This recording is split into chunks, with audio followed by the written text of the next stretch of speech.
समास का शाब्दिक अर्थ होता है संक्षिप्तीकरण, लेकिन व्याकरण में हर बात के संक्षिप्तीकरण को समास नहीं कहते। व्याकरण की दृष्टि से दो या दो से अधिक शब्दों के संक्षिप्तीकरण को समास कहते हैं।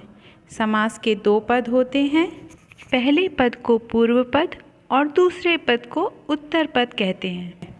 अब समास की परिभाषा जान लें। दो या दो से अधिक शब्दों को संक्षेप करके मिलाकर एक शब्द करने को समास कहते हैं, अर्थात कई शब्दों को संक्षेप कर एक शब्द बनाना समास है और संक्षेप करके बने हुए शब्दों को समस्त पद कहते हैं। समास के 6 भेद हैं: तत्पुरुष समास, कर्मधारय समास, अव्ययी भाव समास, बहुव्रीहि समास, द्विगु समास और द्वंद्व समास। तत्पुरुष समास, जिस समास का दूसरा पद अर्थात उत्तर पद प्रधान हो उसे तत्पुरुष समास कहते हैं। जैसे राजमहल, राजा का महल, इसमें दूसरा पद महल प्रधान है और का लोप हो गया है। तत्पुरुष समास में कारक की विभक्तियों का लोप हो जाता है, इसलिए कर्ता व संबोधन छोड़कर शेष 6 कारकों के अनुसार 6 तत्पुरुष हैं: कर्म तत्पुरुष, करण तत्पुरुष, संप्रदान तत्पुरुष, अपदान तत्पुरुष, संबंध तत्पुरुष, अधिकरण तत्पुरुष। कर्मधारय समास, जिसका प्रथम पद विशेषण तथा द्वितीय पद विशेष्य हो और द्वितीय विशेष्य या उपमेय पद प्रधान हो उसे कर्मधारय समास कहते हैं। जैसे नीलकमल, नीला है जो कमल। जिस सामासिक शब्द में विशेषण और विशेष्य साथ साथ हो उसे कर्मधारय समास कहते हैं। और उदाहरण भी देख लेते हैं। पीतांबर, पीला है अंबर। कमल नयन, कमल के समान नयन। चंद्रमुख, चंद्रमा जैसा मुख। नरसिंह, नरों में सिंह के समान। चरण कमल, कमल के समान चरण इत्यादि। अव्ययी भाव समास, जिसका पूर्व पद अव्यय हो तथा उसकी योग से बने समस्त पद को अव्ययी भाव समास कहते हैं।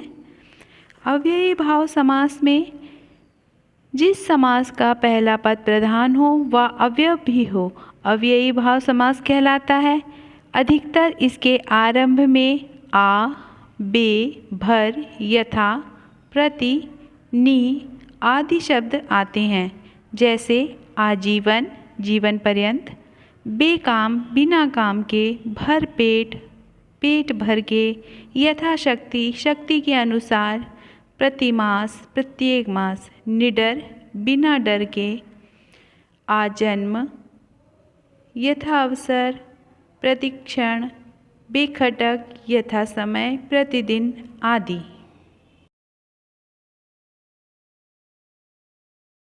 बहुव्रीहि समास, जिसके दोनों समस्त पदों के अतिरिक्त कोई अन्य पद प्रधान हो उसे बहुव्रीहि समास कहते हैं।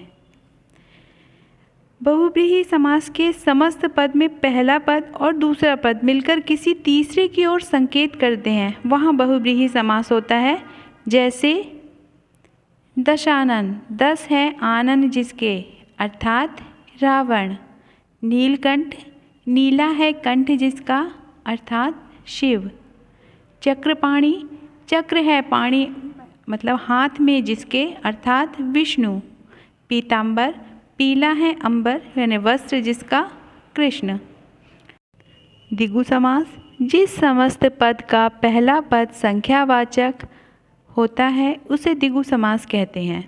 जैसे अष्टाध्यायी, 8 अध्ययनों का समाहार। नवरत्न, 9 रत्नों का समूह। षटकोण, 6 कोणों का समूह। नवग्रह, 9 ग्रहों का समूह। पंचवटी, 5 वृक्षों का समूह। द्वंद्व समास, जिस समस्त पद के दोनों पद प्रधान होते हैं, जिनका विग्रह करते समय बीच में योजक शब्द और लगता है और समस्त पद बनाते समय योजक शब्द और का लोप कर दिया जाए, वहाँ द्वंद्व समास होता है। जैसे माता पिता, माता और पिता। देवासुर, देव और असुर। हानि लाभ, हानि और लाभ। पाप पुण्य, पाप और पुण्य। धर्म कर्म, धर्म और कर्म। अच्छा बुरा, अच्छा और बुरा। सुख दुख, लव कुश आदि द्वंद्व समास के उदाहरण हैं।